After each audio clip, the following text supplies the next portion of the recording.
outskirt Wilms. I have a few updates to start us off this morning. Lock 3 has some planned events for this weekend, starting with tomorrow, Rock the Lock with Double Vision. Opener is Blue Hour. Doors open at 6. Concert's going to be at 7 p.m. On Saturday, we have Rock the Lock Extra. That's with Who's Bad with Umage Nation. Again, doors open at 6. Concert goes on at 7. And then Sunday, there's a family movie night with Zootopia, and that's at 8:45 p.m. Lastly, the Andrea Rose Teodosio 5K will be held on Saturday morning. All those events are planned to still happen at Lock 3 this weekend. We have no intention of canceling those.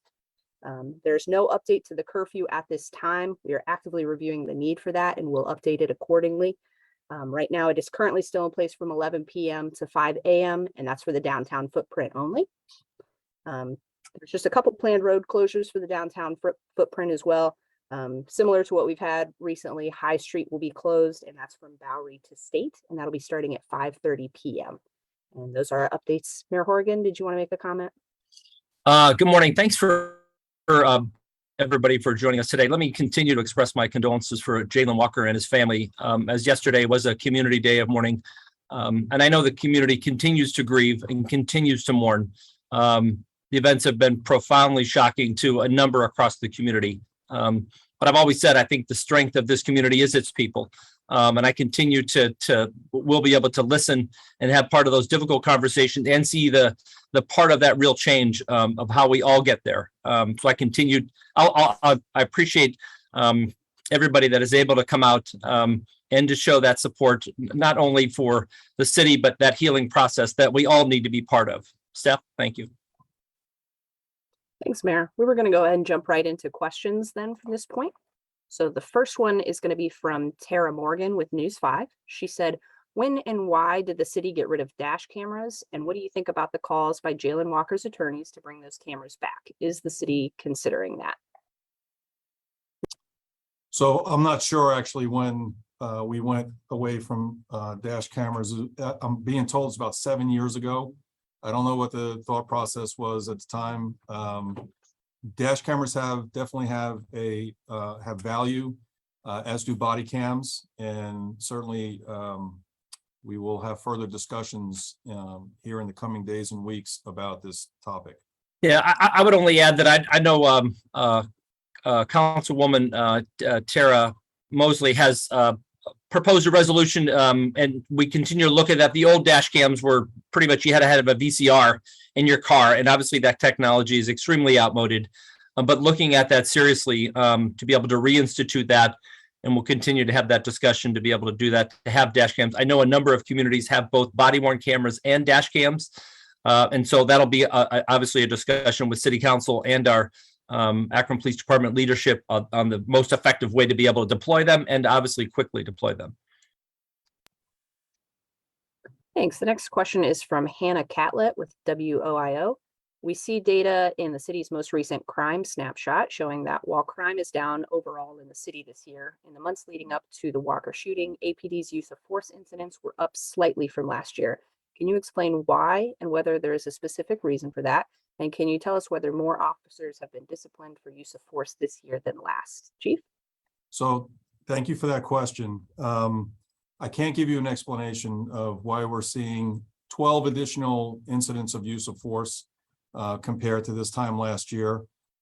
When you consider overall our numbers, they are insanely low. When you think about the total number of calls that we've or interactions we had with the public in 2021, which is close to 150,000, and you add the number of the times that where force was used, it comes down to like less than 1%. And we are on track right now to again repeat that. When I look back over the years, this has been consistent over the last several years. You know, at the conclusion of the year, we analyze every use of force when it happens, but then to inform us moving forward, if there's things that we need to improve on or things that we need to change, we look overall for the entire year performance and we'll make adjustments. I don't have the number in front of me on any officers that have been disciplined this year for a use of force. I will tell you this, and I applaud the city of Akron for doing this. A game changer for all police departments across the nation when it comes to this type of issue of telling the story of exactly what happened are the body cameras. When you look at, again, our data, and please, you're asking me specific question about this. I'm not in any way, shape, or form minimizing what happened here on June 27th at all. That is just, we're going to look at what happened there. BCI is going to do their criminal investigation. We're going to do an internal investigation, as I've said since day one. But overall, when you look at the number of complaints that we've received in this city for officers, it's consistently since 2018 been around 50, 51, with a low year in 2020 being 36. Again, when you lay that over 150,000 contacts, I think in 1 year was 181,000. That tells you something about this police department and the officers that are serving this community. But we look at every single use of force. We look at the body cam footage. Officers have to explain why they used the force, and then decisions are made whether or not the use of force was within our policies or not. If it was not within our policies, then the disciplinary process will kick in. Thanks, Chief. Next question is from Jim McKinnon with the Akron Beacon Journal.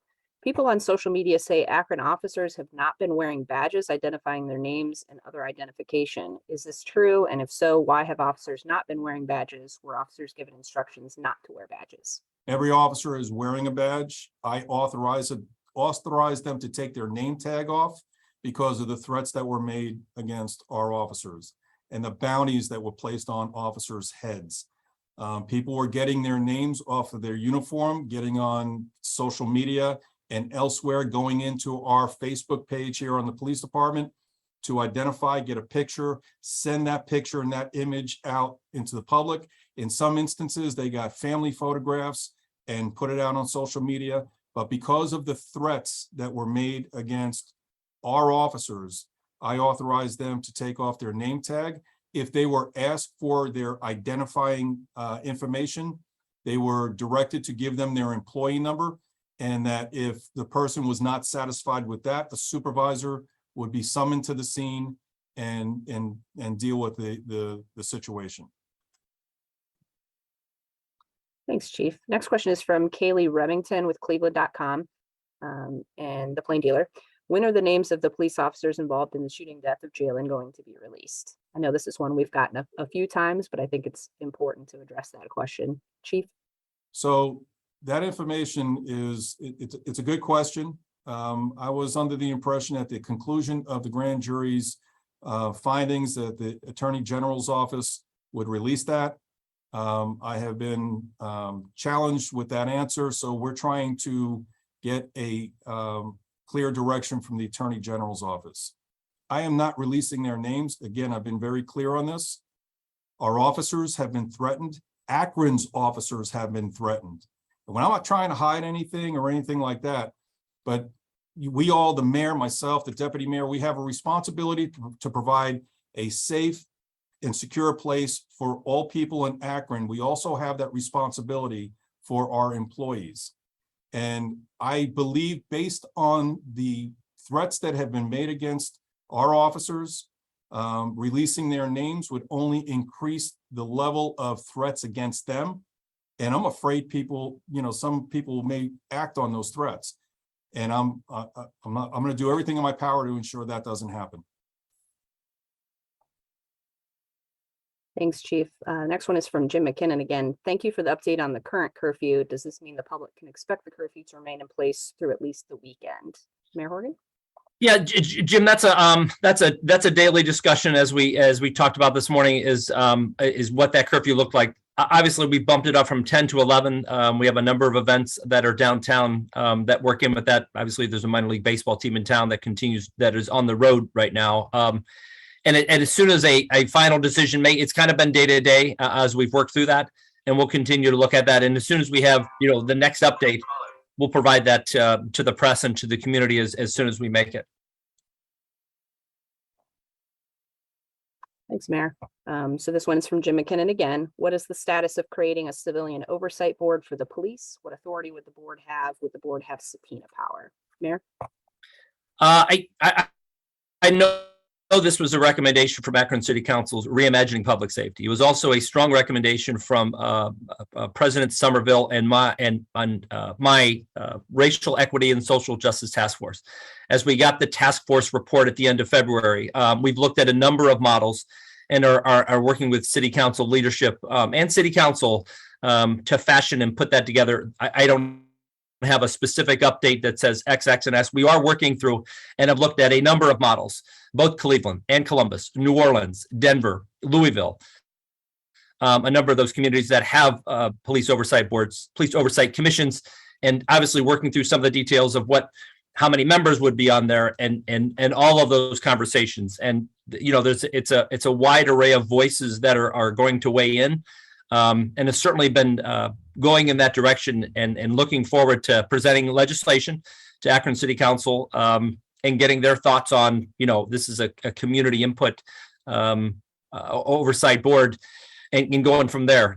Don't have an exact timeline, but I think we'll have one pretty soon as far as a process of what's next.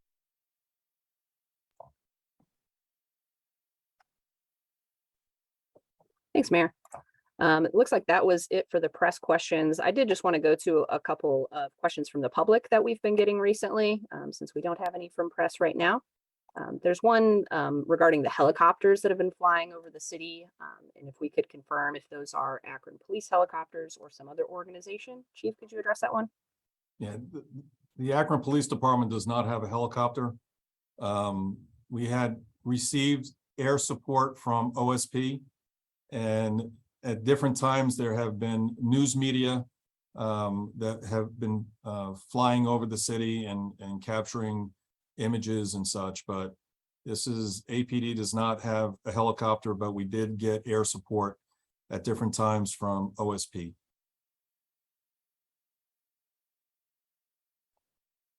Thanks, Chief. We also keep seeing questions regarding Akron City Council's decision to go virtual on Monday and whether that was due to a bomb threat. Can you just confirm whether there was a threat or not? So to our knowledge, there was no bomb threats that were came in through our 911 call center or through the police department. I'm not sure where that information came from. So that is not something that was generated through the police department. Now, look, there's a whole lot of threats that are being made on social media. There could have been something there. You know, it could have been word of mouth that didn't get over to us, but we did not have that information. But I could certainly understand where somebody would read it or hear it and respond and react to it. Thanks, Chief. Looks like those were all the questions. We didn't have any other from press at this time. Mayor, did you want to make some closing remarks? Yeah, I just want to thank everybody for being on today. We will continue with these informational updates through Friday and then reassess over the weekend about how frequent they are going into next week. We'll certainly share those as quickly as we make that decision as how often we do these updates into next week. So thanks again for everybody for joining.